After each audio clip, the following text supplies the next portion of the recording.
You know, I was just thinking before the camera turned on, what would have made this a wonderful show? Not that it won't be sterling by the time we finish, but if we had all taken our shoes off and put our bare feet right up on this counter, maybe one of us would have a bloated toe. Yeah, maybe. Maybe. It's December 3rd, 2009. Ho, ho, ho. Not a speck of snow on the ground in our neighborhood.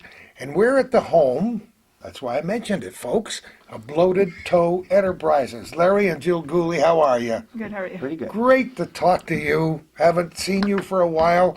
Actually, it's been 2 years since we sat. Is it two? 2 years, yeah. Since we sat at this bar. I didn't have a beer the last time, and I probably won't get one this time because it's only, 10:30 in the morning. We're here for a reason. First of all, these two people invented a great word, actually capitalized a great old word called entrepreneur. And it's evolved so much since the first show we did, which was, there was far less gray in the mustache, I remember, the first time by your fireplace. Yeah. Right? Yeah, there was quite a bit less. But then they put on the end of this bloated toe thing the word enterprises, and look what's happened since the beginning. It all started out with this guy deciding to write a book, and now he's written how many? 8? 8. Not that I did any homework. I don't keep count. But who's counting, right? But then it became so much more. And I just want to say here publicly, because I just finished writing a fun article about the both of them for Strictly Business magazine that has generated no small amount of comment among my business friends. And you deserve it. Because here's a guy who's emailing me this morning telling me about something that was changed on the internet at 1:30 this morning, so I knew he didn't get more than 3 hours sleep before I got here that was long today. before we went to bed. Yeah. Dear That was God. early. Well, have you ever heard the word nap? Yeah, a 5-minute nap usually works. You get refreshed and on you go. You guys are amazing. Now, this all started with you. You started writing that first book when? Well, the very first book I did was A History of the Altona Flat Rock. Exactly. Now, that came out in 1980, and at that time, I had 3 young children, and I wanted to write, and I continued to research the Line Mountain story. But being a father just consumed my time, and I just had to, I researched when I could, and I collected the information. I did interviews when it didn't take away from the family, and then I just saved it over the years. Kept working, but saved it all. And then in 2004, when I was with Jill, and we were at the point where we had decided we should put siding on our home. And I remember this story now. It looked like the Line Mountain book just wasn't going to happen, so because the expense and all the problems involved in publishing. So I decided to break it into 6 booklets, and then around August sometime, Jill just suddenly made the decision, forget the siding, we're doing the book. And Everything's a trade-off, yeah, that's where it started. So since then, especially lately, it's really increased as far as the publishing. But we've done our own 8 books and a few others since then. You guys are a team. And I think of a perfect circle when I think of you two guys, because you do complement each other in so many ways when the camera's on and when the camera's off. And you respect each other's talents. And you each have your own points of view, and I'm sure you have to try to meet in the middle sometimes. I don't know where the line is between you, but I'm pretty well in the center. It's usually pretty close to her. Yeah. No swinging before we finish here today. But you both had exactly the right backgrounds and curiosity about everything to make this combination. I have this great theory that everything's connected. There's a master plan somewhere, and sometimes you guys must go to bed or get up in the morning and say, "How did we get here? How did we get here from there? Yeah, and how are we going to get this all done? And how are we going to get it all done?" You're both workaholics. Well, especially if you like what you're doing, doing. though, so it doesn't seem like we're. That's the way. Before we turned the camera on this morning, when I walked in the door, I said to Larry, "You didn't go to bed last night." He said, "Not very much." And I said, "Why?" And he said, We love what we're doing. We can't get enough of it. Yeah, we both feel sleep is a major inconvenience. It does. It gets in the way. And here is the paradox. Larry's got a kid who's into sleep research. And I've got a kid who's been doing sleep research all of his life. They'll pick you up, they'll scrape you up off the floor one of these days. Yeah. But as long as there's about that much adrenaline left, these two guys will be doing what they need to do. When you start the day, you must have to look at that list and say, only 71 things to do before I go to bed tonight. Every day, I've got a list today of 30 high priority items. I mean, some that have to be done today, some that should have been done yesterday, but we've had a run on book orders lately, so that has slowed down other parts of the We're business. going to talk so much about all the different things that occupy your life. We live in an age where, and I don't want to add an element of negativity to this program, but where there are people who are unqualified, who are in jobs of fairly great importance. And you can tell when they're not qualified because they're interested in what they're interested in, and they don't care if you send them an email. Maybe they'll respond by Tuesday or maybe by next week. As busy as this guy is, he's like I am. If somebody's got something to say to me, I got to get back to him. We exchanged 3 or 4 emails yesterday when he was trying to stay awake. But not only his books, 8 of those, but other people's books. So you decided, I think we'll get into the publishing business here. Right. Well, when we did the last show with you, it was on Oliver's War had just been published. We were just Let me just show that. Well, go ahead. we were releasing that book, and we ran into this issue where many authors, musicians around the Adirondacks found it very hard just to reach customers. So, had the idea that I could help out. We created the North Country store, and we purchased 400 items or so to sell through our store. And that was really, in effect, writing a book, because there's huge content in there involving biographies of each author, of each musician, and details on every CD, every book. So that did take a long time. And when we did the show on that, we really weren't focusing on Oliver's War. So shortly after you guys left us, in fact, right around the time you were here, we had sold a book to someone in New York City. And I remember Jill noticed at the time, kind of, she's trying to save the customer money. They ordered, what was the... Express mail. They paid more for shipping, I think, than the book itself. Right. Really? He wanted it that quickly. Well, I was concerned that it was a fraudulent order, so I called the guy to make sure. And he was serious. So we didn't, that kind of just went away from memory after a while. But early the next year, we had a contact from that customer and said he was interested in purchasing the film rights to Oliver's War. And you get all kinds of contacts all the time. And I didn't just write it off, but I didn't take it real seriously. I just kind of, I suppose we'd consider it, but we kind of left it aside. But he persisted. So, I did look into it a little bit, and then we started to realize, well, why would anybody bother to pester us this much if they didn't mean business? Well, they meant business because he and his partner, a couple of young guys they've got some good connections, they wanted to purchase the film rights, and they actually negotiated for a while, and then they did come up from New York City to meet with us here. So we sat for several hours with them, got to know each other, and went through. I had already studied up a little bit on what might be in a contract, because you're going to need to know this in Good for advance. you. So they went back to New York City with all this information, and we began negotiating mainly via email and sometimes by phone. So, I'm knowing that I don't know enough about this, because you can really get messed up in contracts. So I did contact the Adirondack Center for Writing. It's very hard to find an entertainment attorney anywhere up north, even Yeah, Albany. absolutely. Because you need someone who really knows what they're doing. So I contacted the Adirondack Center for Writing. They hooked me up with an attorney in LA. She's very good. She's done this many times. She knows my position.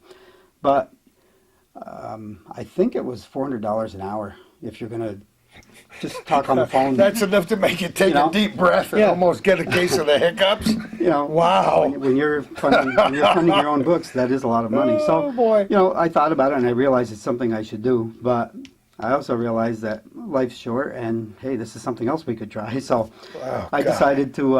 I researched entertainment law, all the different contracts I could get pieces of or entire contracts. Looked at all the clauses that you should expect, depending on your level of experience. And well, from my level of experience, you shouldn't really expect very much. You know, very small numbers as far as money. So anyway, I kept negotiating with these guys. Then we got down to where we did start to talk money.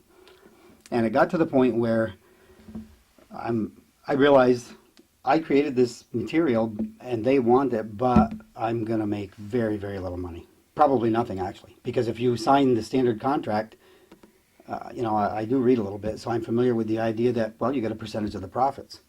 Well, they can make a movie and show no profit for years, even though they're raking it in.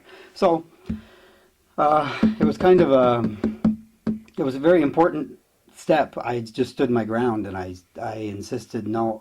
I actually was just about to sign, but something just kept telling me, "Hey, give me a few days," and I said, no, this just isn't right. So I did talk to them and I told them my position. You know, they were very nice though, so they did go back to discuss it with people. And these guys were taking classes at the time also. While they're working, they're also taking film classes in the evening. They had gone to, well, this gave me a little piece to negotiate with. They had gone to director's showing of There Will Be Blood. And Ooh. the director, is it Paul Thomas Anderson, I think, or something like, I forgot his name, I think that's what it was. He was there, and he gave a little talk after, and that was a big hit movie. And he said, you know, do something that's your passion. That's what you should do.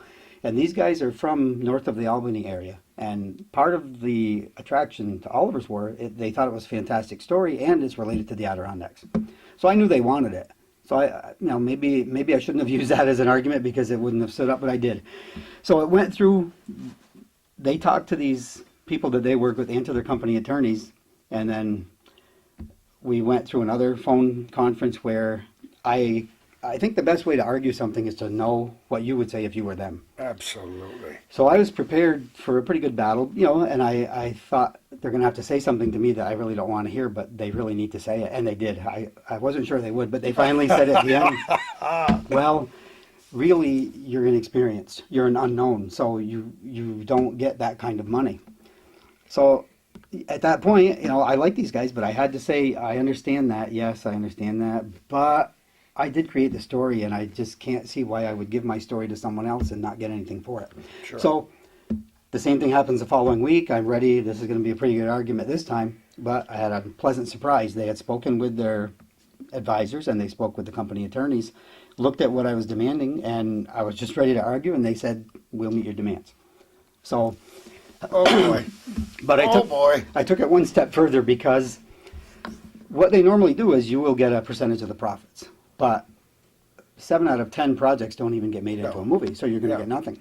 So I had looked at what other authors get. Now, the very maximum they would expect for someone of my limited stature is $10,000. Period. That's going to be it. But, you know, you only live once. So I said, if you guys like this story pretty well, and I just don't see me giving it up. So I've fought for a clause in the contract that says I will actually get paid if a budget is established. Because when a budget is established, Oh yeah. they've got director's pay. I went through the whole list. I said Yep. that means the actors are going to get paid. No matter how this works out, everybody's getting paid. And I said, if you look down that list, there's only one guy not getting paid, and that's the author. So they surrendered on that finally. So, and the numbers are great. It's way, way above the $10,000. They underestimated how feisty this guy is. Yeah, but I went for it, and you know, I set why a floor. not? I set a minimum. The minimum was probably $30,000, but the maximum is way up there, and the minimum is based on the smallest budget you would set for a movie. Yeah. It's most likely multi-million, so I would get much more than that. And that and billing right on, if they do a movie, right up on the credits That's with the great. producer.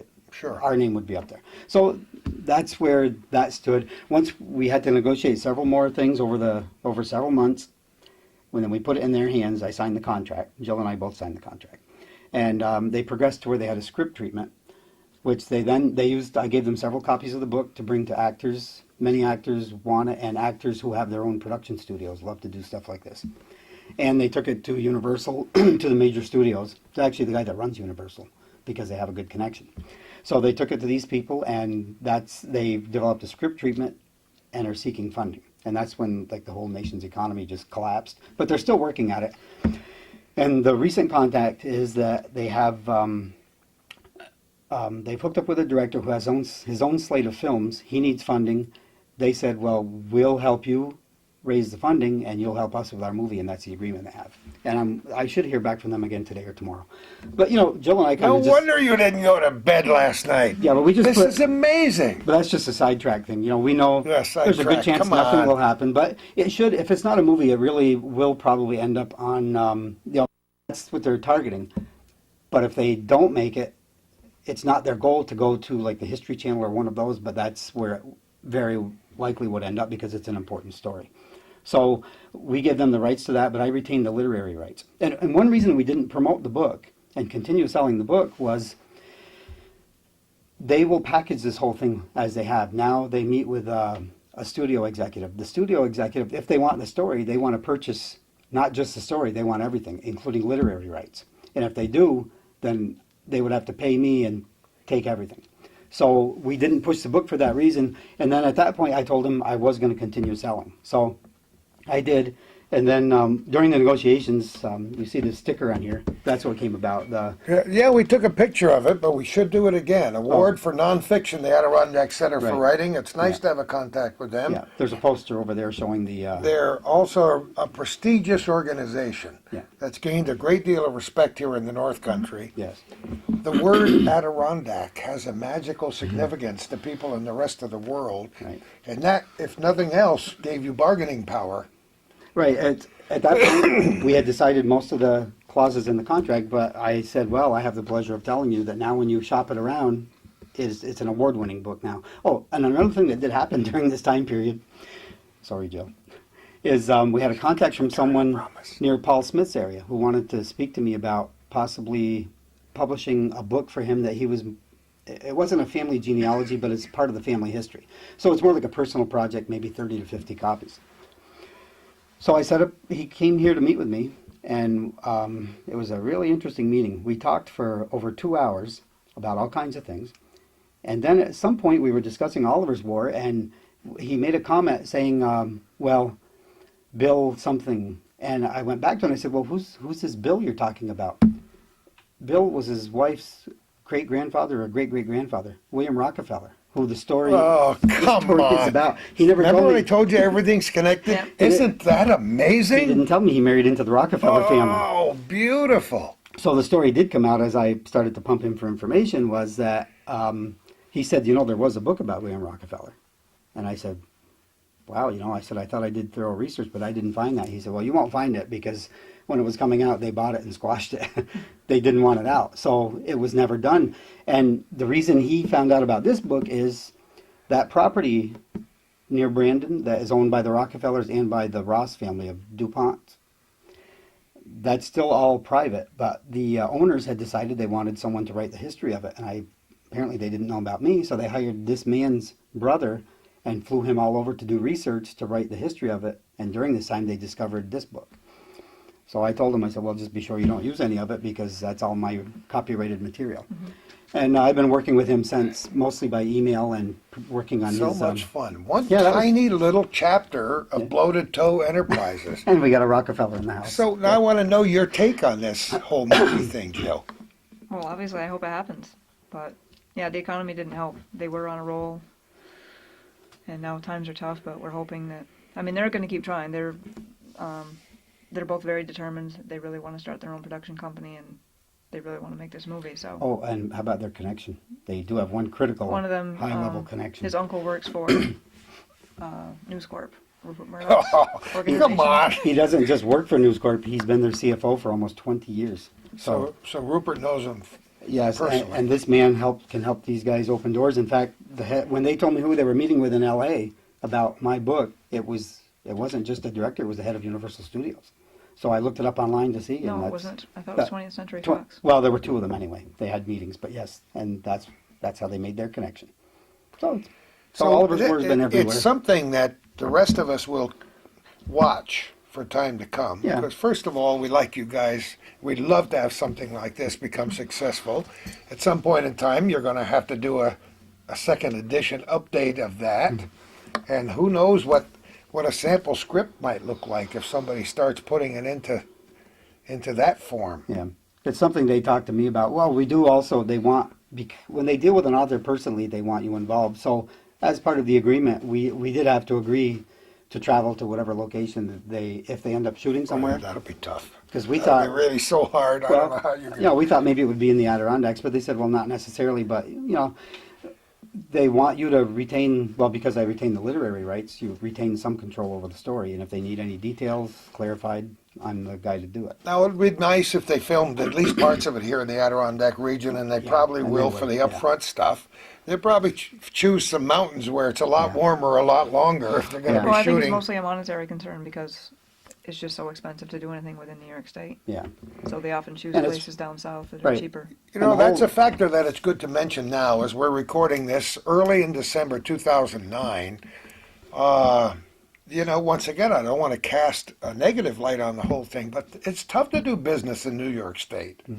Our economy, the economy in the country and the world, how'd you like to be in Dubai right now? It's pretty bad. But here in New York, it's tough, and we have to do something about it. I went to a recent business forum, and that's what the guys are saying. We've got to do something about it here in New York so so the lemmings don't leave, the rats Yeah. don't leave the ship. Yeah, it's true. But in any case, we hope this will happen. Yeah, but for us, it's just a sideline. We've been going forward with so many other things that we actually forget about it until my mom asks, and then I have to email them. There is a certain the passion update. here, and I want to mention right here and now that even though we've been on the horns of this terrible recession for some time now, people are still going to the movies. The movie industry is doing quite well. So that's a wonderful sidelight. Yeah. Meanwhile, you're still selling books. Yes. And you mentioned the word passion 3 or 4 times. If you love something, you're willing to work hard on it. The way these people have received their education, some of it formally, but most of it by picking the seat of your pants up and pulling your boots on tight and studying. Who would know about the movie business until you were thrust into it? Yeah. It's But they found out, didn't they? daunting prospects to Well, argue yeah. with attorneys. But you know what you know. And you know what your bottom line is. And this little tete-a-tete with the big guys is interesting for you. Oh yeah, it was. That's what I thought. It was just nothing but interesting. And now that's off to the side, and we're busy with other things. We talked the last time we were here. We talked about your online store. You had a catalog. You're still printing the catalog. There are over Well, 300. we didn't print any more catalogs besides that one from Yeah, 2 we- years ago, but the I store, mean, you still have catalogs. Yes. Yeah. yes, and some of the items in that catalog we no longer carry, but we've added a lot of new items since then. What's So the average store number? is- 300? How many items? We were up Oh, to. we got close to 400 now, No, I think. yeah, we had 430 at one point. But certain things like foods, I'd like to carry them, but it's not always a good idea because you have to stock them for one thing. And so Jill, usually if I disagree with her, I find out in the end she was right, and she was right. Isn't that always the way? It drives me crazy. Try to focus more on books, CDs, DVDs, craft items, and things like that. And Balsam products. Yeah, balsam products especially. People, in this day and age, what your online store is much easier to talk about than it would have been 10 years ago because there weren't as many. But the online store simply means it's a virtual store. Right. In that sense of the word. People go to www.bloatedtoe.com, and I might remind people if they're typing it out to tell their friends not to slip, because the O and the, have you looked at your keyboard? The O, the E and the W at the end of toe are so Yes, we've had close. some people who spell it Some T-O-W. people have been, when you say bloated toe, they've been hitting that W, and that leads in an entirely different Yeah. direction. Well, Jill really knows her stuff, and I will periodically just do a search on Bloated Toe or North Country Store. And originally, you might be on page 30 if you go through Google, And now she's got us, like, if you search North Country Store, we're usually right there in the first few That's the entries. point. That's the point. You know? Because there is a place in Philadelphia, but we are the North Country up here. Like they are, across the United States. But up here, we're North, and it's a perfect name for what we do. But this is something that evolved over time. This online store, and to let people know how it works is you hear about an item or an object, you talk to the people you've interviewed. Oh, God. Hundreds? Oh, yeah, well over 100. 100 Yeah, or more people, artisans in the North Country. You're talking about mostly North Country products. Right. It could mean anything from furniture to candles to hand-carved items. How about jewelry?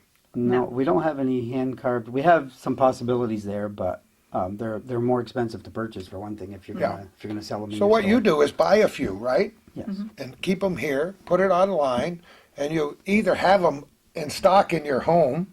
Right. I hate to see what that living room looks like upstairs now. It's a full house. Is it? Yes. But you have to make sure you have access so that Yes. you can give people reasonable delivery, right? And the whole idea was to help all the other people that are doing what we do. So every time I buy 3 CDs from a musician, to them that's just 3 more sold. Then I have to sell them.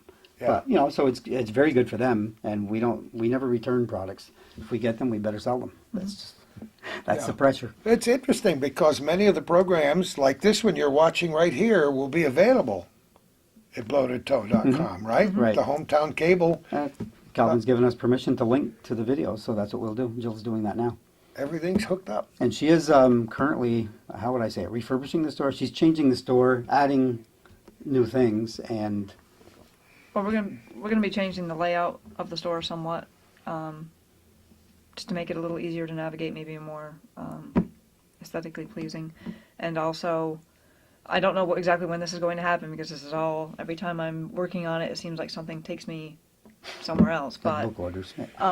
we do intend to institute a program where when people purchase, and they'll have to register to do so. We don't force people to register, but in order to participate in this program, they will have to register because it's the only way to track. When they purchase, they'll get points that when they accumulate a certain number of points, they can cash those in for gift certificates. What a great idea. So, it'll encourage customer loyalty and reward some of the customers who have stuck with us over the years. But like I said, I don't know exactly when that's going to happen. It takes a long time to get it all working, and it's got to be tested thoroughly. But I am working on it, and hopefully. We will also have capability for a wide variety of sales, so we can group items together. That's what she's going to work on, so we can sell a set of books or a CD with it. Because right now pretty we much only have the anything. ability to, say, do a coupon, which the person then has to type in a coupon code. Which it's not a terrible thing, but this new module I'm going to be adding will allow us just to put in certain special offers. Say, if you buy this particular CD, you'll get another CD free, and it will automatically kick in. Once they add that to their cart, it will automatically kick in. They won't have to type in a coupon code or anything like that. So be able to have more special sales and stuff like that to reward customers. We're on another cusp here in 2009, and it seems to increase every year where people are, you see on the street interviews, the networks are doing and so on for the Christmas season, that people are doing more and more buying on the internet. We can both remember when there was a tiny, a fraction of 1% of people who would buy things on the internet. Some of the companies weren't trustworthy. There were some bad feelings in the beginning, but now it's there's a huge percent of these Christmas sales that are going to be online. So this, and people are looking for places like yours. Yeah, we do stress. We've both been mistreated shopping elsewhere online. We all have. So Everybody has. we know what not to do. So Sure. customer service is number one. We even go beyond that. For instance, when I take a book and if I start selling it to certain libraries, well, a dozen may have already purchased it. But if we're selling it to the libraries now at a few dollars off, then we'll contact them and tell them we can send you the $3 or you've got a credit in the store for your next purchase. They may have purchased from us 6 months earlier when we didn't have the sale. Oh, But, great idea. it's just the right thing to do, especially for things like libraries. And Jill keeps a contact list. We do, she offers it to people when they shop, if you want to be on our mailing list. And then when we have an author's event or a new item in the store, we can contact them. And that's the key to keeping business going when you're between books. You remember the old Truman line about the buck stopping here. This is where it stops when it comes to Bloated Toe Enterprises. Sure. There is not a staff of thousands, even though you might look at this newly designed website when it's finished and say, wow, they must at least have 35 or 40 people working in there. And unless the invisible elves could be brought Yeah, into I play, this is it. And that's why Right. these people work 20 hours a day. When you got something going, you got to stay on top of it. Well, we have pretty much now our routine, especially lately with the accelerated orders we're receiving. This morning, we received 2 orders just before you got here. Now, we've been advertising we will ship within 1 business day. But usually if we get an order before 10:30 or 11, before the mail comes through, we'll rush it. So when you guys are on your way here, she runs in, she can make 2 labels quickly, makes the invoices, I package the orders, we slap it together, and it was in the box just before you drove in. You got to be kidding me. And that's what, All of that after 3.5 hours sleep, yeah, and right? someone just ordered this morning. She thinks her book might be there in a few days, but it should be there tomorrow up in Messina somewhere. Well, it That- depends on, once it's with the Postal Service, Yeah. we don't have any control. And when you send things book rate, you send things book rate. Well, the problem with that is It's usually first. some employees seem to know what to do and others don't. Or some employees seem to pay more attention and others don't. Sometimes when they see media mail on the label, they just automatically, even if it's, it could be a book going right here to Plattsburgh, but they see media mail, oh, that's lower priority, ship it off to Springfield. It goes to Springfield. Oh, come on. It may come back the next I did day. not know It may that. languish there for a few days. You never know. Oh. What they're supposed to do, even though it says media mail or even parcel post, if it's for around here, it's not supposed to be sent to Springfield. It's supposed to stay around here and I be treated see, the same okay. as priority A mail. little insider But information you have to count on here. on the carriers and the workers to pay attention to that, to look at the zip code Yeah. and see where it's Right. due. And But what you- we'll usually do is we'll point it out to them. When we went to ship Yeah, some and things if the you other know day, the people, we separated and said, these are local, please don't send them to Yeah. Springfield. that's a And good usually they point. will listen. Sometimes they send them anyway, but there's nothing you can do about that. But Right. When we initially began shipping, we talked to Denise, the clerk in Peru, and she did tell us you could send first class, but actually within a certain area, media mail is the least expensive and normally gets there as quickly as first class. So we don't guarantee it will be there within a day or 2, but most of them are. And That's wonderful. and Jill tracks our packages, so if we know somebody sent it somewhere, we might email the customer to say the post office routed it somewhere else, so it might be a few days. We just try to keep track of things. That's great. So we got this great inline store that we've talked about. The books are very important to you because you just keep writing them. You can't stop. Well- But this is part of that great passion. That's Larry Gooley and Jill too. You're both fine writers. You're wonderful editors. I have a book that's out called Ghosts of Clinton County, and I was just so excited to have a book. You know how it is when you get a book going. One of my kids called me up and said, first typo. Oh. I said, what's this? Gordy, how do you spell Potsdam? Because I've got a story in my book called The Potsdam Ghost. It's spelled well in the story inside, but whoever did the back cover put an extra T for the D in Potsdam. So I said, okay, it'll be worth more. I told the publisher, and the guy was so embarrassed he didn't know what to do. That drives, I know it drives Jill crazy, Oh, yeah. right? Well, it's attention So- to detail. You don't want, we didn't burn any bridges with the printer, but because of a couple of errors, I covered every base and then they messed it up. I had to get a different printer. You can't tolerate mistakes. So, you Well, try to this- shoot for perfection and it'll come out pretty well. This is going to give you guys indigestion that's beyond the realm of reality. Because last time I talked to you, I interviewed these people trying to take a little vacation, a little cruise in a hotel room in Seattle in the state of Washington. Yeah. And they were kind enough to sit still for a few minutes and chat with me. But you were going through these terrible throes of the printing business right then with a book, right? It's a really strange coincidence. It happened a year ago. A year ago, we were working with Dr. Frost on 1 Foot Forward. This book Yes, here. let me show that Beautiful book. He just did a tremendous job with that. It's a travel book, but it's such a great history book. Everybody should read that. It really is. It's just a great packed with book, and history. he's such a wonderful man. We've Oh, talked yeah. to him about it. So a year ago, you were working on this. And the timing was, Jill had us scheduled to go to Portland, Oregon.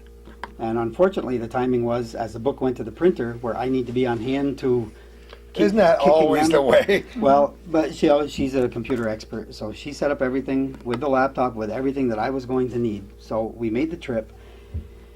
And, well, I'll just sidetrack briefly. Part of when I created the covers, you create it with your publishing software. Then you create a PDF document where everything's locked in.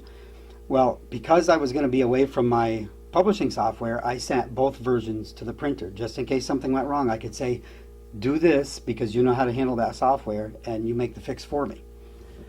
Well, we were out there in Portland and I did get contact with them and they sent me the proof. They call it an electronic proof instead of sending it through the mail. Sure. Comes in with an email and I look at it and, oh, Richard Frost's name is moved somewhere and the picture's moved, and I told him, I said, I don't know what you did, but that's not what I sent you. They had taken my original file, put it together themselves, and moved things around.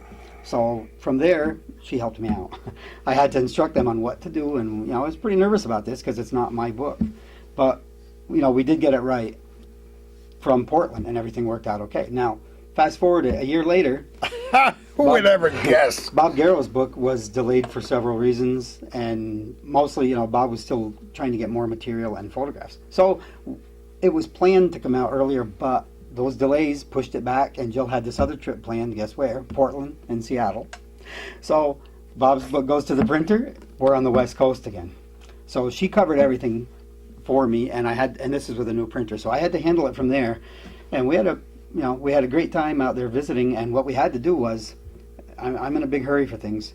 The proof of the book is going to be sent, and after reading that book 3 times in 1 week, as soon as they send the proof, I have to make sure that proof is perfect. So I'm going to have to read it at the hotel or on the plane. So On vacation. yes. So in order to track things, I kept in touch with the company, send it to my son's address near Portland. Well, after that, Jill's got us scheduled to take the train up to Seattle after a few days because we wanted to do some touring up there.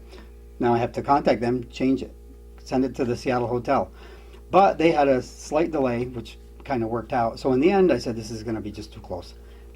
We were ready to head back after, 11 days maybe, I 8. think. And anyway, I had it sent to Plattsburgh, and it arrived on the doorstep probably a few hours before we got back. So back from the trip all the way through Newark and up here to Burlington, get home and start reading that book again. And what did we have 3 days later? You remember? Oh, the book fair. Yeah, we had a big event we had to attend in Glens Falls 3 days later. I so know, that was a big deal. Let me see that book. First of all, you had a discussion with the printer over Matte finish versus gloss finish. matte finish versus gloss. Yes. Well, And that was after it was done. yeah, should I explain? My book was finished, my latest one was finished just before Bob's. And I had all the specifics with that printer. And, when you first see your book, that's like seeing your baby for the first time. Oh, of course. Is everything okay? It is like having a baby. Right. You can't get around that metaphor, can you? I've been through it 8 times now. You open that box scared to death and you look and you say, well, they screwed up. It's a beautiful book, but they did screw up because I ordered the matte finish. Mm-hmm. And Bob got the matte finish, by the way, which is great. Oh, 'cause I it's know. his book. That's But why I it's picked still, his up first. But I used to prefer gloss anyway, and the cover. Well, I designed everything myself, and Jill helped me complete this image especially. That was a tough one to come up with, because this photo sources, there's hardly anything out there, and I had the idea, but it's always in the end like I have it pretty good, but then I have to say, Jill, what do I do with this? And then she just kind of lined everything up, and she had a poster made already. This is another thing. She came through in the clutch here. We had a poster made, but I came up with an actual poster, which I couldn't use, but I had the information. So we changed what was here and created a copy of the poster that was out. isn't it amazing? She how did that in a very short time, and then I used it as a graphic, and that was, on the back cover. This was kind of cool because I had the idea I wanted to do. Garrow killed many of his victims with knives, and a particular knife, and that is the style knife he used. So I know it's gruesome, but I had the idea of doing the text overlay, but it wasn't like this. I probably had more knives and more blood, and I had like six varieties to choose from. Oh. But I turned to Jill, and all she did was she looked at the 6, and when she was done laughing, she said, "Just go with the 1." And then, and I had 3 nice drips of blood. It took a lot of work to set that up. Yeah. No, she said, go with the 1 and then just the 1 drip. And You know, as soon as I saw it, I The said, image "All right, is there. I've got my You don't- cover." How many Yeah. do you need, right? Right. So I, you know, well, that to me, I thought, you know, she would know better, and that's what happened with that. So Not a pretty part of Adirondack history, but a part of it nonetheless. And isn't it interesting, coincidental, except that I don't believe in coincidences, that we have two guys, there couldn't be more diametrically opposed personalities, and they're famous I told you, it's Bob Garrow week on television. or notorious, Right. depending on your point of view. One is Robert F. Garrow, the serial killer that anybody who's been around here since the 70s is familiar with. Right. Certainly I am, because I was in the news business at the time. And the other, Robert M. Garrow, everybody's best friend and buddy, the most wonderful guy in the world, whom we did a recent interview with in his living room. We do a lot of living room stuff, you know, where it's comfortable. Yeah. Two different topics. The books are about the same thickness. But they're the same size, exactly number of pages and everything. Are they Yep. really? Now, I want to just stop and talk about why this book was important for you to put together. Well, that story came out. I was, you know, I could see Lion Mountain all my life from Champlain in the distance, and I'd visited it a few times. Couldn't wait to hike and climb, and then when I got my license, I could actually take off and do this. So just as I started to do this, this Garrow thing happened. I was really out there hiking several times a week, and then all of a sudden they're searching for this madman and stay out of the woods. And you know, I was just turning 20 years old. We were nothing but mad at what he had done, ruining everything for everybody. So, you know, a friend of mine would go hiking with me, and we carried a weapon, because you just never knew Oh, who you would meet. absolutely. Actually, we had a very strange incident happen. We climbed Lion Mountain, and used to be a ranger cabin 2/3 of the way up, where the rangers that Very would man the familiar tower. with it, sure. The tower, everything's gone. Well, the tower's there, but the station is gone. But at the time, people would stop, maybe make a sandwich, leave your own peanut butter. The next people would use it. It was just a great social thing. So I almost never stop when I'm hiking, but that day we stopped. So I showed him the inside of the cabin, and we're sitting there, and the door bursts open, and there's a guy standing there, and Oh, boy. we both froze, and he's got a gun on his hip. And for a few seconds, we had no idea. I mean, the door just flew open. He stood there staring at us, and then he looked at us, and he looked down at his hip, and he said, "Oh, I'm a New York City police officer." He said, I'm hiking, and I heard about the Garrow thing, so I carried my gun. Well, that gave us a pretty good rush. But anyway... Does he know how close he came? So, Oh, but anyway, that wow. story, you know, that story really, for the rest of my life, I've hiked thousands of miles. I've been everywhere. Jill and I have been canoeing, biking, everything. That's the name Bloated Toe, by the Yes. way, but that's a story we've Right. already told. But you know, for people my age, when you're 4 or 5 miles in the woods, even in the wilderness, you may encounter someone. And back then, it was high. And now it's, from 1973 on, it was like, just look over your shoulder, don't turn your back, be careful. You know, and that's terrible what it did to a lot of people. But hey, hundreds of people I've talked to said the same thing, you know. So the story stayed with me, but it really would have disturbed me as a parent to read about my son or my daughter's murder. So I researched it, and I sat on it for a long time, and then, I think it was actually I was working on that in 2007, and during research, I was about 2/3 of the way done, and during research, I kept stumbling across that Oliver Lamora story. I did the thing I shouldn't do. I sidetracked. I dropped the Garrow project to do this one. That's the way life is for people Well, like you and but you me shouldn't- and Jill. And But so I did return to the Garrow book the next year, and I kept working on it, and you know, realizing that, well, it's been over 35 years now. I have to do this, so I did it. I got the entire 2,000-page transcript of the trial, which there's just tremendous detail in there from psychiatrists and doctors and Garrow himself. Normally, a defendant won't testify, but in his case, it was a really odd trial where by the time the defense was ready, it looked like he's got no chance. So the lawyer kind of popped a surprise on everyone, and instead of calling all the witnesses, he how called well Robert we Garrow. remember. So anyway, I had the full story right out of Garrow's mouth, the story from all his family members testified. So I used all of that, and I backed it up with, I don't know, was it 800 or 900 newspaper articles, you know, you have to have a lot of newspaper sources to verify something because different people give different versions. One thing I couldn't do, although I did talk to many people connected to the case, they made statements, say back in '73 or '74 during the manhunt or during the trial, and now when you talk to some of them, the stories were kind of embellished. You know, they had a bigger role to play or something. So it came to where I didn't want to insult them, but if I used a few of them and didn't use the others, they would know I was picking and choosing, and they were embellishing the story, which I didn't want to put in the book. I didn't want somebody's You hate to story. say this is human nature, but it's human nature. You watch, we've had manhunts in the news lately, and the stories vary, and it takes about 2 days to get your story saying, Right. yeah, I was the first one on the scene where there were 3 guys ahead of you. Yeah, I So just I know had to- exactly where you're coming from, and in this book, in doing your research, and I think it's important to let people know how critical, careful research is, Jill. I know you do too. To write a book that's this many pages you have to do hundreds and hundreds of hours of research. Yeah. People have to appreciate how much research you have to do, especially now. Listen, we all read. I love to read books.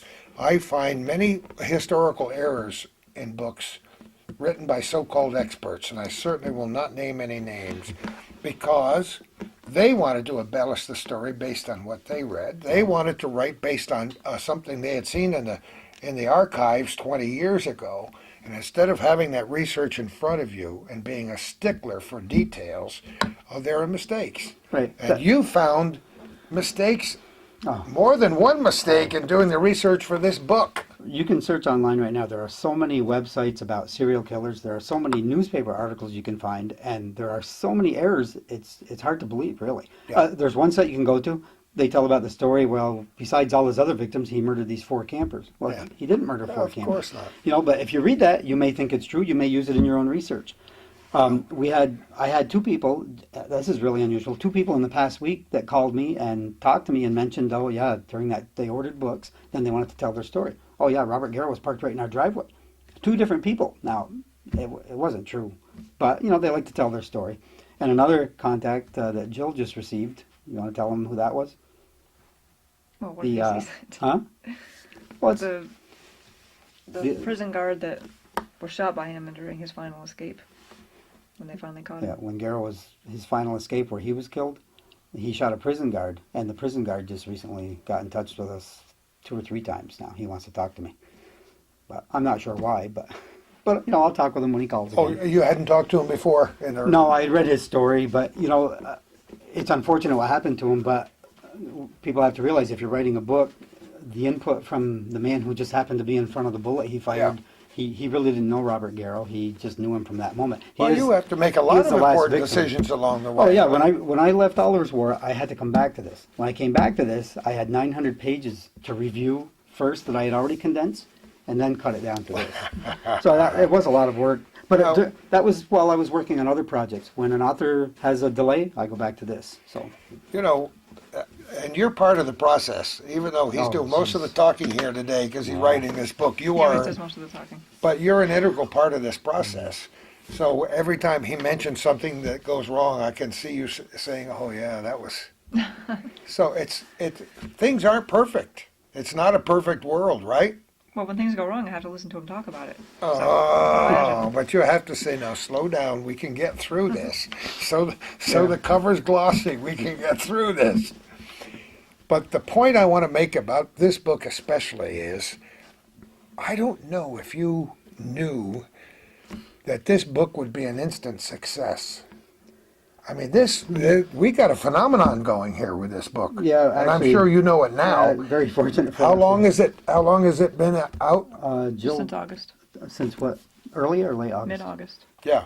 So what happened was That's not a long time in the overall scheme of things. Right, and this and- thing is starting to explode. Right, we didn't advertise right away because I was also working on Bob Garrow's book. So, and Jill had the trip planned, and then how that all came Oh yeah, together. yeah. Okay, but we yeah. agreed to a couple of things. We did take it. The first thing was you can mention the speculator thing, They had their autumn festival or something. fall festival they called it. Yeah, Yep, we went there. That was probably one of the first places first public venues where we went to sell the book. I mean, it had been on our website, but that was one of the first places we went in the public, and then the next must have been That the was, Chronicle Book Fair. they have a fall festival at Speculator. They want everything Adirondack, and it was set up on the Speculator Pavilion across from the lake, from Lake Pleasant. Beautiful spot up there, Yeah, too. by it was the a way, cold, on Route snowy 8. day, but, you know, we stood out there, and I was in shirt sleeves, freezing to death most of the time. But it was interesting that people right in Speculator, where the main manhunt was, they would come by, they would pick up the book, they'd look at it and grimace, and a lot of times put it down and walk away. Really, I thought they would just be hungry for this, but you know, we did sell many books. Isn't that interesting? Yeah. I'm just thinking about that. Well, Isn't but that others, funny. we did sell a lot of books, but we also Well, met. we've also got the book in the store there, so it's been selling well Yes, there. Charlie John's Charlie store. John's store. Right, Yeah. I did put it there. And we had one interesting encounter, which during the story, there was during Garrow's many crimes, there was an incident where he tied campers up in the woods, and it looked like there were going to be 4 murders. But one of the people who escaped and ran to get help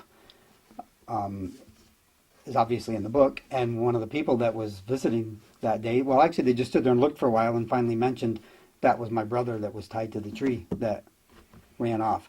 So Does that make you feel a little funny when somebody walks up to you and says that? it made me feel funny in 2 ways. First of all, it was a little bit uncomfortable. Like, I'm not sure how I would have felt, but then I could not understand how they couldn't buy the book. I would have to have it at that point, but they walked away.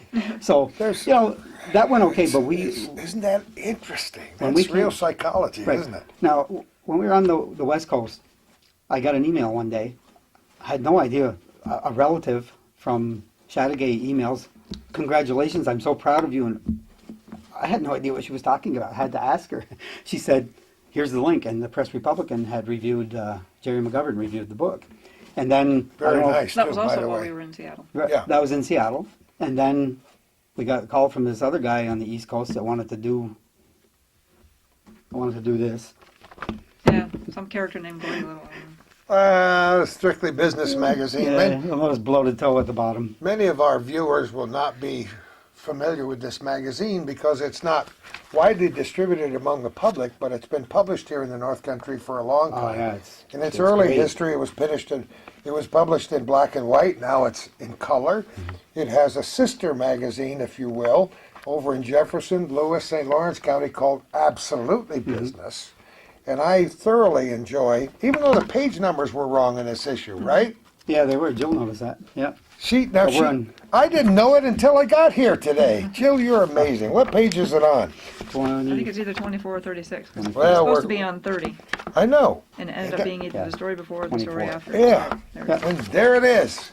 Yeah. So this, Recognize these two people, folks? this I don't know unknown author from the East Coast contacted us, and the one That's morning. why they say, who's he, right? The one morning in Seattle when it did actually rain and we were preparing to leave within an hour or two, that's when you called. You filled that time. and We then- got so lucky Yeah. that time. So we hit the road. I was so pleased. That got some attention, but when we came back, I had to review Bob's proof, but we had scheduled to attend the Chronicle Book Fair in Glens Falls, held Right, at the Queensbury right. Hotel. They had scheduled 120 authors, publishers, and booksellers.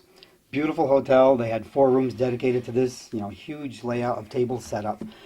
And we set up there, and Jill did a lot of, she handled all the sales, and yes, I did all the gabbing with the people, and Hard to believe, I It's the know. way it works, isn't it, huh? we did have some people, one man who had contacted me, I'm nobody, but they think you're some famous author. So this guy contacted me earlier, and he, like his breath taken away, "Oh my God, you're the author," because I had written Oliver's War. His dad had worked in Brandon. Oh, no kidding. What happened to me down there is I didn't know who this man was. He's visiting with me, and then he told me who he was. So we were talking, and in the meantime, this other guy was talking to Jill, and it turns out he was involved in the Garrow search and actually found one of the cars and helped find one of the bodies of the victims. So he had a copy of the lawyer's book that covered the lawyer's view of the case. Yeah. He had that. He wanted us to pose for pictures, and so I had to do that and hold the book and everything. It was interesting, but we It's did part of the whole thing. Come on, you know it well, is. now, we haven't promoted because advertising is very expensive to pay for. So at that fair, we thought we seemed to be doing okay because there were some, I think you said Russell Dunn was there in the same room. There were a lot of other authors in our room, and we met some. But towards the end of the whole thing, we hadn't been through the other 4 rooms because we were pretty busy, the other 3 rooms. And a guy came over and he was standing in front for a while, and he was near Rich Frost, and it turned out it was Rich's brother who runs the Chronicle book fair. A super nice guy. And I didn't know, but so he came over and he said, well, he says, so who's Bloated Publishing? And they said, that guy. So he came over and said hi, and he said, I just wanted to meet the guy whose books created quite a buzz at the fair. Now, up to that point, I was not aware that, people buy it, they go to the other rooms and they're carrying it, but he said, oh yeah, You everybody's didn't know a talking buzz about when it. you saw one, did you? So I did take a stroll just to check out the other rooms, but we were pretty busy where we were. But that snowballed into something else. Well, I had also contacted newspapers, which you should do when you publish a book, either your own or someone else's, if they will do a story. There are these connections where, well, if you don't advertise with us, we probably won't do a story. So it happens that way a lot. But anyway, the Glens Falls Post-Star did a story on Oliver's War earlier in the year, and they were very pleased with the interview and pleased with the book. I had contacted them again, and it was just, it was on my birthday, just a few days after the Chronicle Fair. Reporter wanted to do an interview. So we communicated back and forth. We set up the interview. We did it over the telephone. I think it was maybe 5-6 days later, maybe. We were selling, we're selling okay online. It's just like regular sales. But her story really triggered some interest. And but I didn't realize it. I didn't know the story had appeared. And that morning I was sitting there working, and it's probably 8:30 in the morning, and I hear the email pop up. So I checked to see who it was. I don't know if I thought it was you, but it was an order.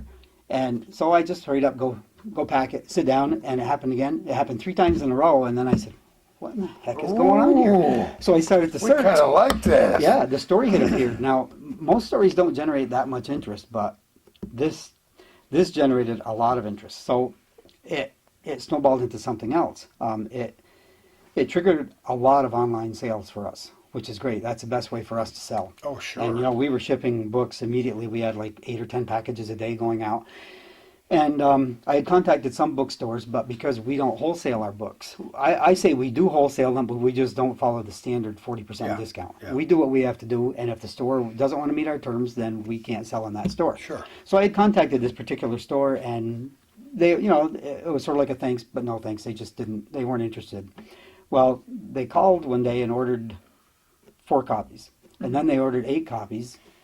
And then You know how that goes. Then it got a lot better. Yeah. After the 8, I told Jill, I said, I hate to send this package out. They're going to want more than this. Well, they ordered a dozen, and then right away they ordered another dozen. In fact, one day they ordered twice in the same day. Mm-hmm. So the effect of that was they published a local bestseller list. And I'm paying no. I was on it once for Oliver's War, maybe in 6, and I don't know if it went higher.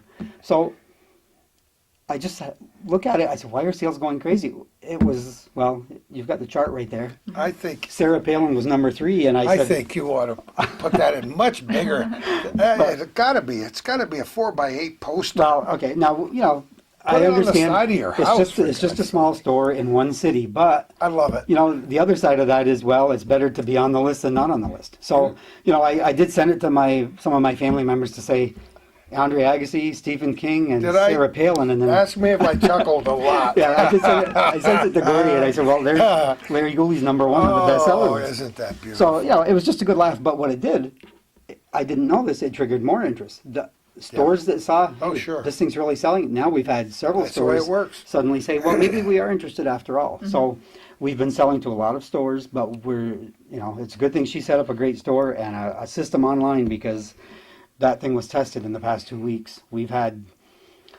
I installed a large mailbox last year, and we went beyond capacity a few times, but yesterday I had to go out to help the mail girl because I stuffed it. I had a case of 12 and I had individual stuff around it. But, that's been great. So you see the power of the press right there. It did get the word out, but it's a story to it. Everybody knows the Garrow story is going to be a huge draw, but nobody had done a book on it. So I think that's going to just continue to sell. Who knows for years. what the next step might be there? There could be a movie there. Yes, actually, I had already talked to this same movie company, and I told them, I said, well, if you think that Oliver's War is great, I said, this next one has so many twists and turns. Just You amazing. swear it was made up, but it's all true. I said, you don't need to embellish that story at all. It's just a tremendous story. I enjoy the story, but I hate the particulars, because I felt within limits I should detail the crimes. So I did have the crime reports described what was done.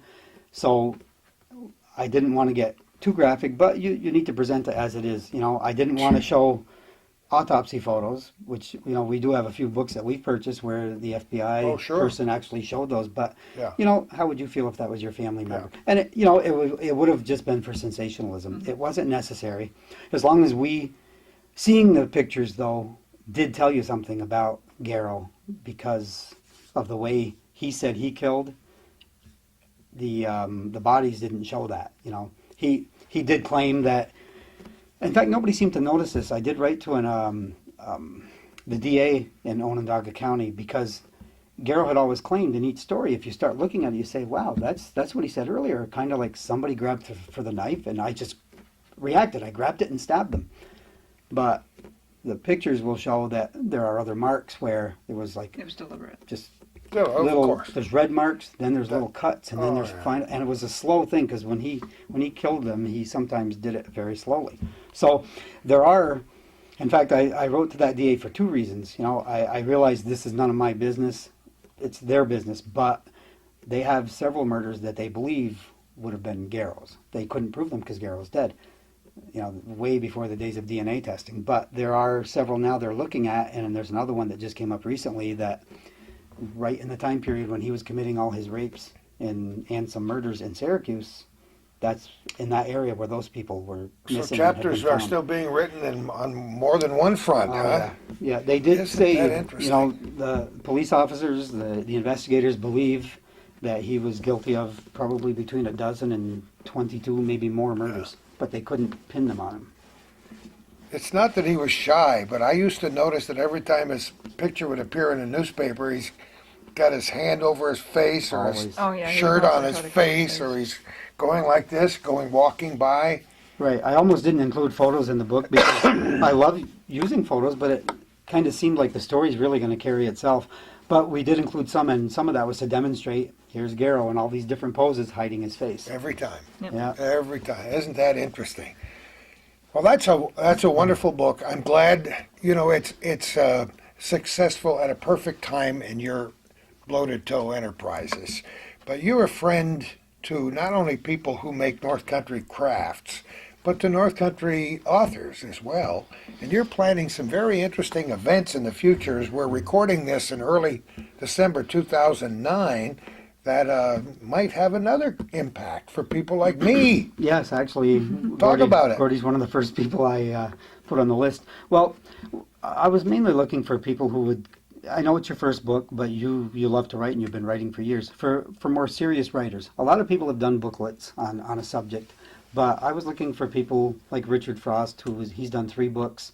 Keith Herklow has done at least one, edited another, which is largely his work.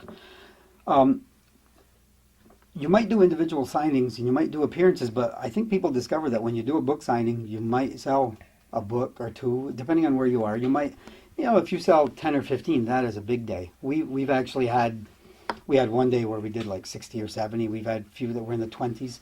That's all, and you meet a lot of people. But different people draw different audiences. So, and not enough people know about all these books. I do. That Line Mountain book has sold out. We have printed it 3 times, and we're sold out again. Have you really 3 times? Yeah, we've That's done. great. That's exciting. I didn't know that. Well, unfortunately, now we're in the position of having to pay to have more done because. Oh, gee, you Well- know how my heart goes out to you for Well, that. we did. There are various connections here. We sell through the Line Mountain Mining and Railroad Museum. That's one of my venues, and there the books sell regularly. So we give them a portion of the profits, a good portion of the profits, and we're happy to have them selling the books. So anyway, I decided I didn't have enough to do, so I thought, if Gordy Little has an audience for his ghost stories, and Keith Herklow for Plattsburgh area history, Dr. Frost, just from his columns. We all have different groups. Jim Millard is another one. I mean, a tremendous attraction my there. dear friend. So I contacted initially, part of the idea initially was to help the lesser known authors. I don't say the lesser, but just lesser known, that I may not even have known of. Come and join us. People that come to see Gordy or come to look at our books are going to see their book. So we'll get you some attention, because most of them are really struggling and they have very poor deals where they're making almost nothing on their books. and that means it's hard to do the next book. So I contacted everyone, and actually I got a positive response from everyone. Tom Middleton was another one who did Saber's Edge recently. He's been on book tours around the area. So We did a nice show with Thomas. Yeah. As a matter of fact, we saw him on television the other day giving advice for people who are heading right. for Afghanistan. yeah, so organize this group, but I really thought the best thing is I'm going to need to organize this, but we need to do something for the holidays. And Bob Garrow is another one because it's Bob's first book. And, you know, Bob's had a lot of attention during his life, but you need to sell books. You need to get out there. So contacted everyone. Everyone said yes. And without even working on the particulars, I knew I had to get some venues. So I went hunting right away, and I found 2 that we could do before Christmas. And, you know, it's just been amazing with the book sales. I can hardly breathe every day. I had to give up exercise for a while. So I've been You got to, enough exercise just running from place to place. I worked with, is it Donna Boomel, the librarian? Yeah, I'm not sure how she pronounced it. And Jerry Favreau in Rouse's Point. I went down, Jill and I both went again. We just settled on a venue there, and with the NCCCA, did I get that right? North Country Cultural Center for the Arts. Right. Sounds good. That'll be our second. We're going to do the event in Rouse's Point on the 12th. We're going to be in the church basement, which will give us enough room, especially because Jim Millard is there, and you never know how many people he's going to get. He's a huge attraction. Oh down my there. goodness. So- Fort Montgomery, are you So kidding? this is an excellent opportunity to buy Christmas presents. It's a chance for authors that aren't as well known to get their work in front of a lot of people. That is the key. You know, you will discover the key to selling is traffic. If you can put your book in front of a lot of people, you will sell them.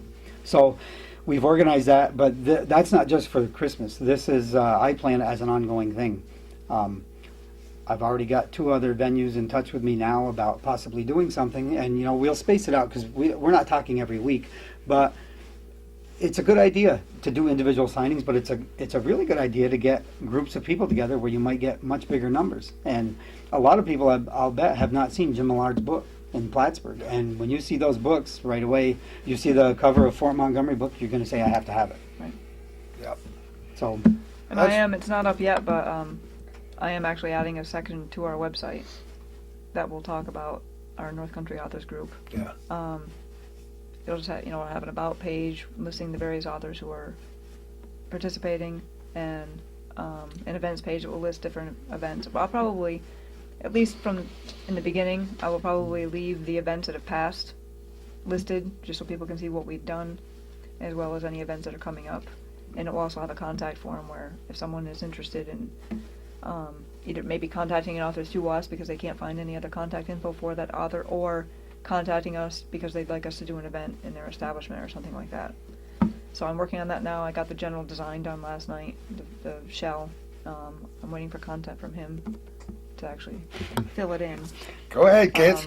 And I'm hoping that Yeah. will be up, hopefully in the next, by the time this airs, hopefully it should be Well, there. you know, as I said, we're recording this early December. It's aired many times. It'll be aired the first time probably after at least 1 or 2 of these events has already transpired. But Right. if your plan Right, and- comes to fruition, you'll be doing more in the future. oh, and that's a definitely. good And thing. part of what we'll be doing, like working with libraries and other historical societies, is even though some of our authors are struggling, we will donate something too. We'd like to donate based on sales, and most of them are interested in that. So, you know, it's going to help them out. It gives us exposure. And if some of the authors are really struggling, I don't expect them to donate. We'll try to cover it. We'll try to do something for whoever hosts us.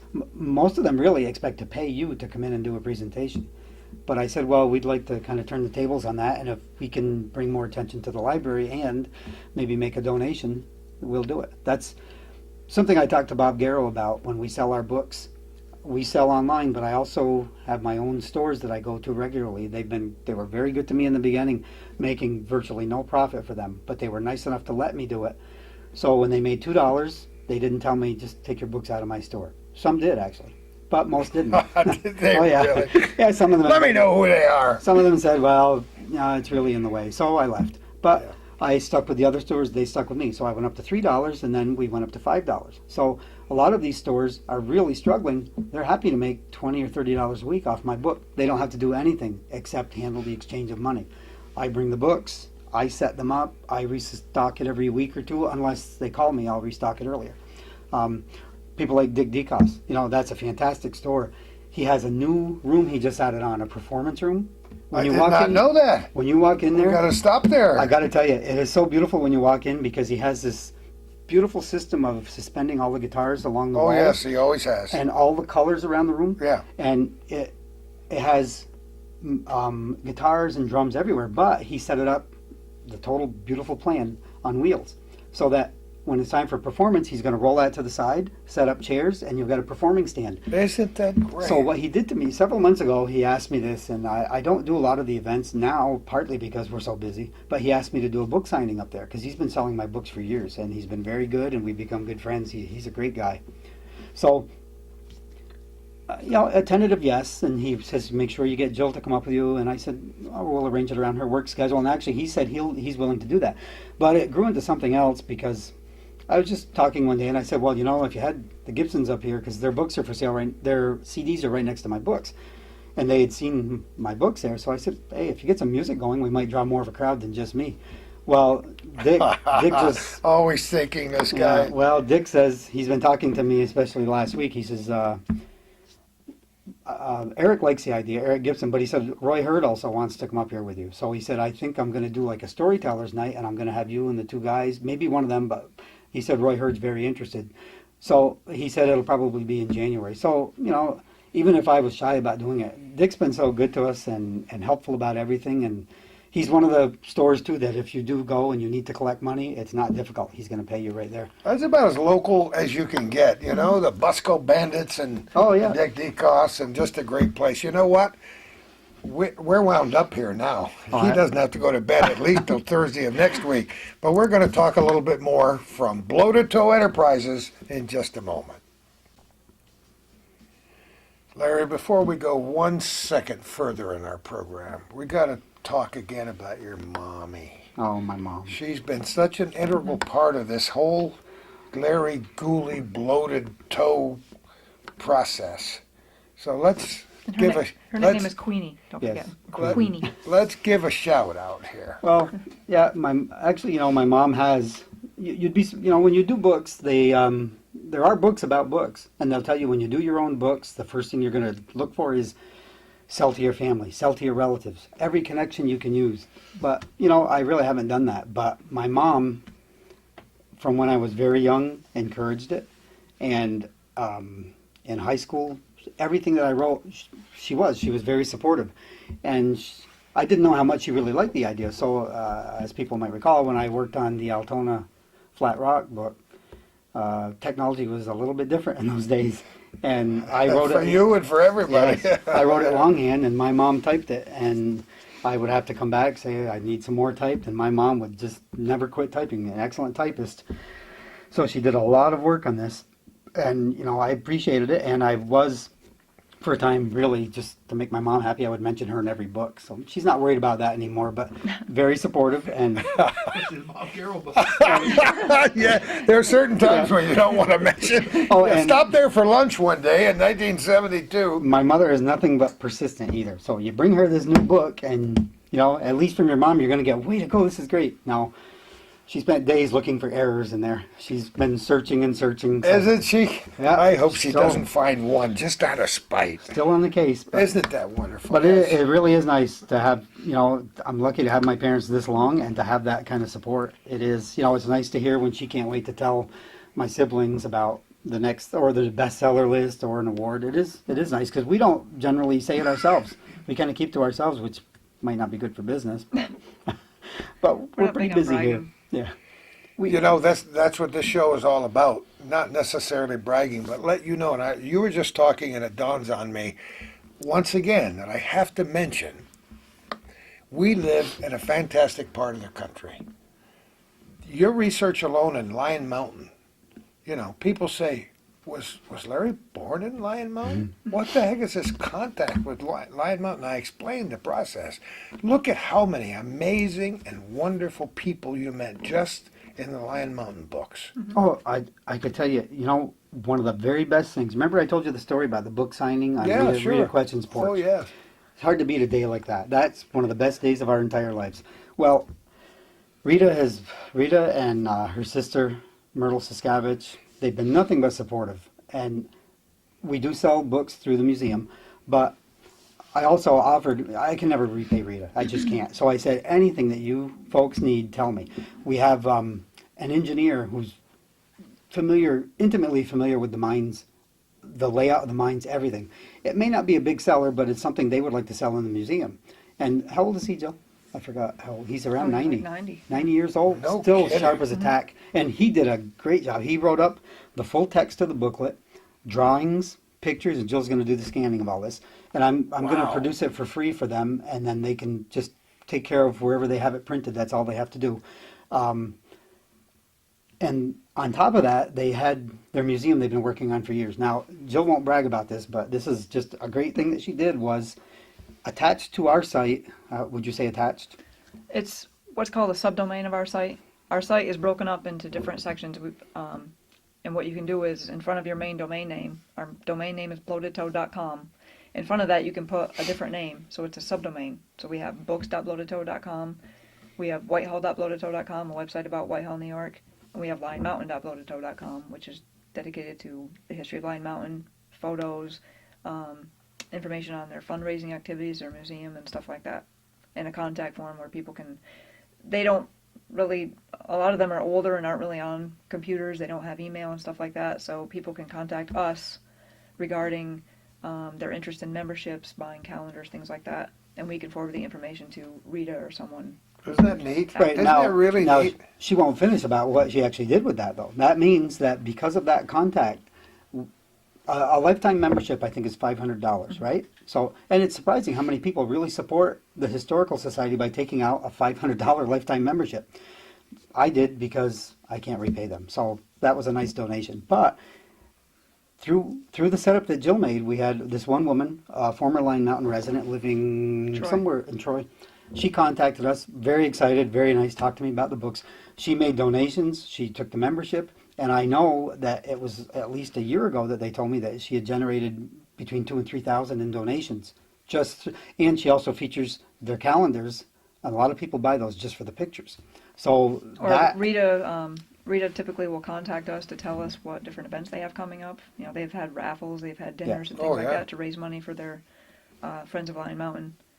So I'll try to put that up there. Sometimes it's difficult. In fact, I know right now it needs updating. I just have not gotten to it. It's got some events listed there that have already gone by. just, Yeah. but But I that's- try to keep it updated as much as possible so people know when the museum will be open. And they did, over the years, at first, when we first started, they were just in the process of renovating the old D&H station. They had basically very little done.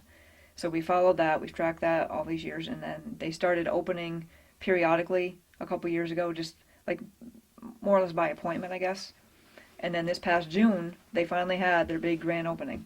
So we got to go up there for that, and Larry was one of the little local celebrities. Yes, He you wrote the book. well, yeah, Their museum turned out really great, and one cool thing that they did, he did the follow-up to the Line Mountain tragedy book. He did Out of the Darkness, where he chronicled over the 160 men that had died in the And mines. the plaque.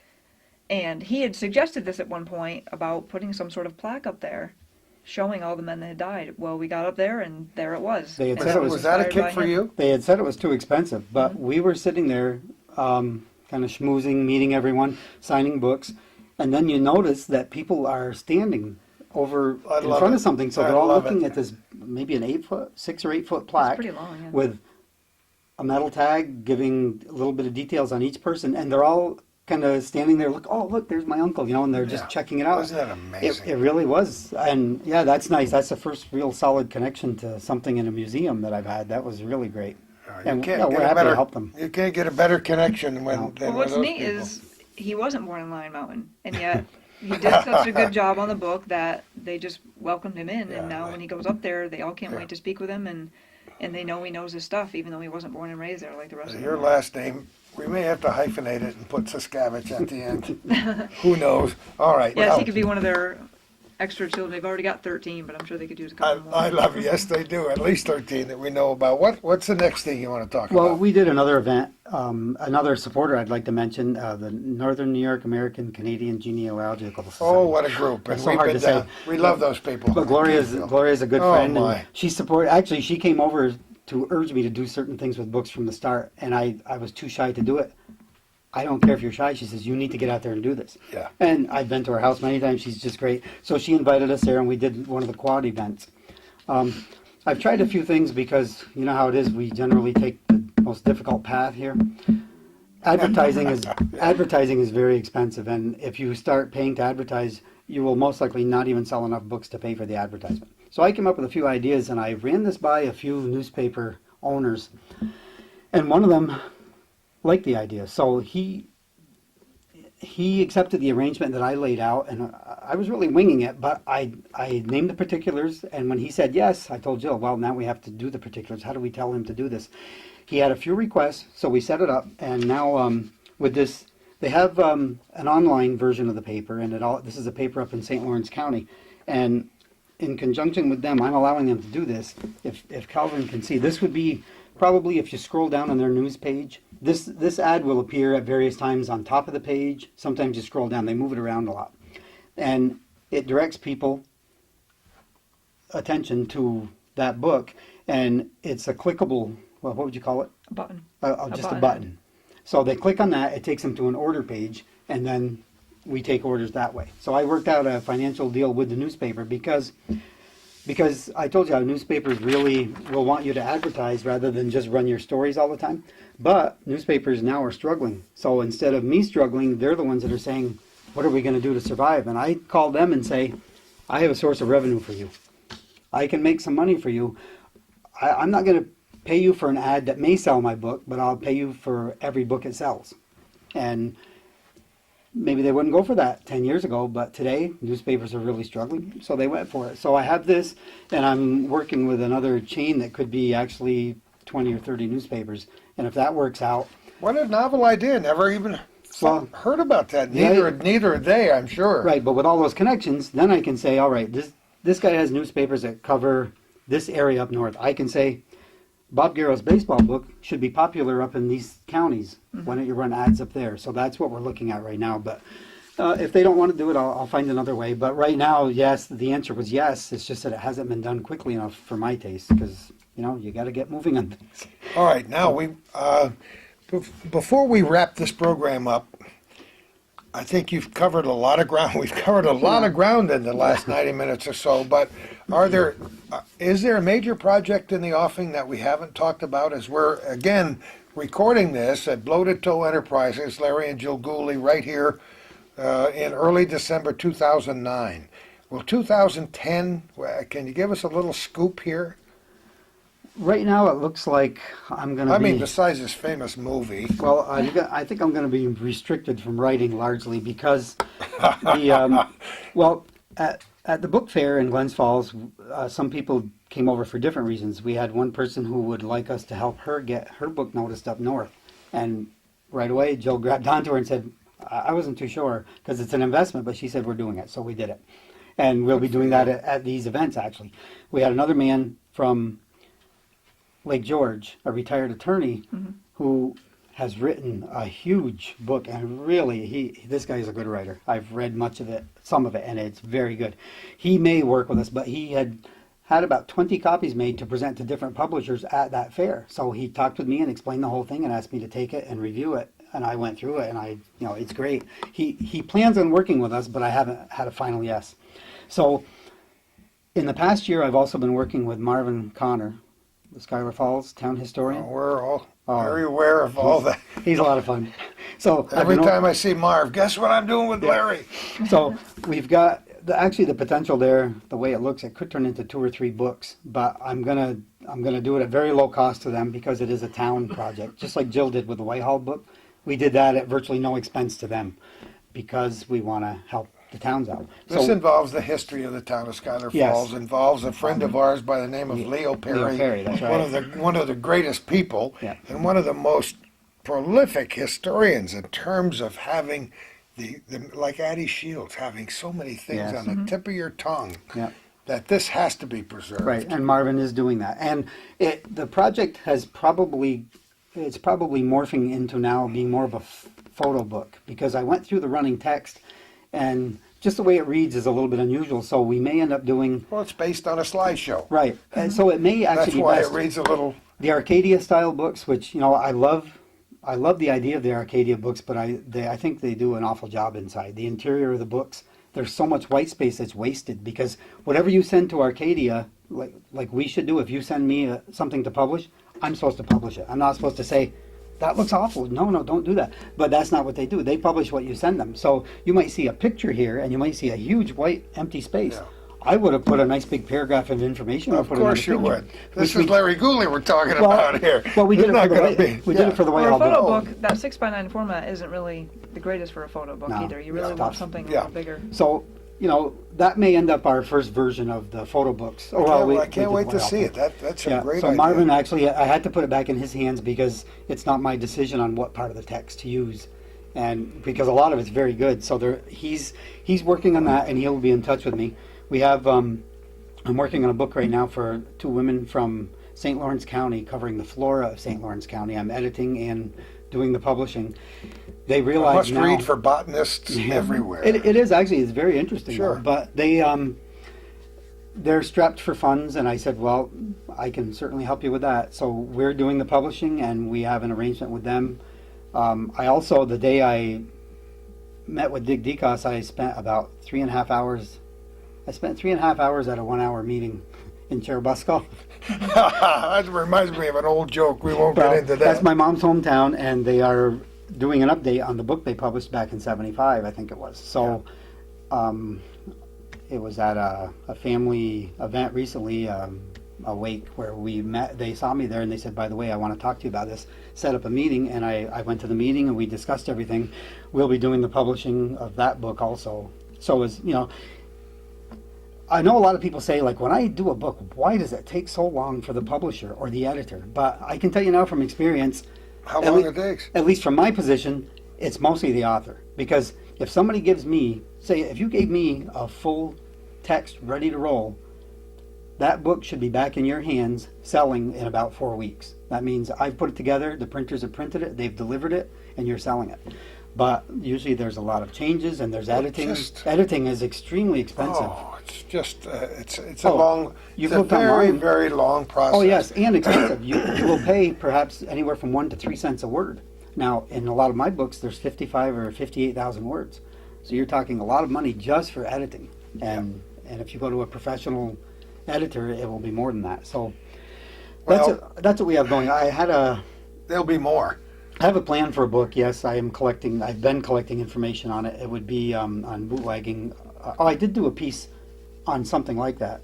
I don't know if you have time here, but Another bootlegging book. We got 3 minutes left. okay. Well, related to an appearance that we did in Malone, the Historical Society's annual Yeah. banquet, we were one of 3 guests on a panel. And in relation to that, they asked me to do a piece for them for their Franklin County Review that they publish every year. Sometimes it's an inch thick, sometimes it's a 1/4 inch thick. Yep.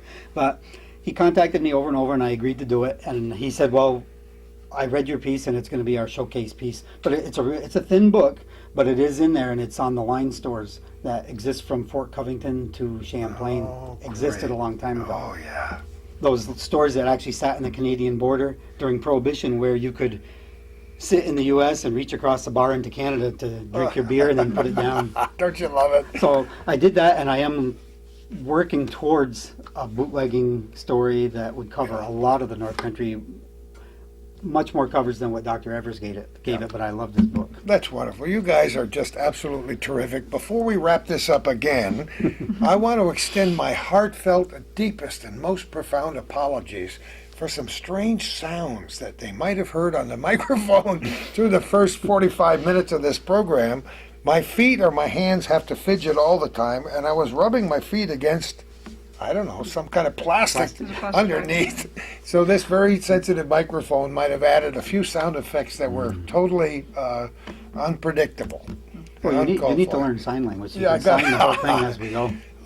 Bloated Toe Enterprises. Every time I mention it, it makes my whole stomach tickle because I love the concept. I love the story, how it all began. And when you tell somebody Bloated Toe Enterprises, it's amazing. They never forget. It's a signature that you couldn't have dreamed up in any other way than you did. I want to thank both of you for being charming people, for giving back to this North Country, which has been good to you, that's after all what our goal is. You mentioned that good Catholic spirit. North Country Store. We feel like we have to give back. So your whole enterprise is based on that, and hopefully you'll be able to make a living at it. Yeah, we're actually looking at gearing towards publishing in the coming year, much more publishing. So I'll be doing less writing, more editing and publishing. Good luck with all of that. You know there'll be another chapter here. If you think this guy ran out of steam and this lady ran out of steam, you got another guest coming. Thank you all for watching this program.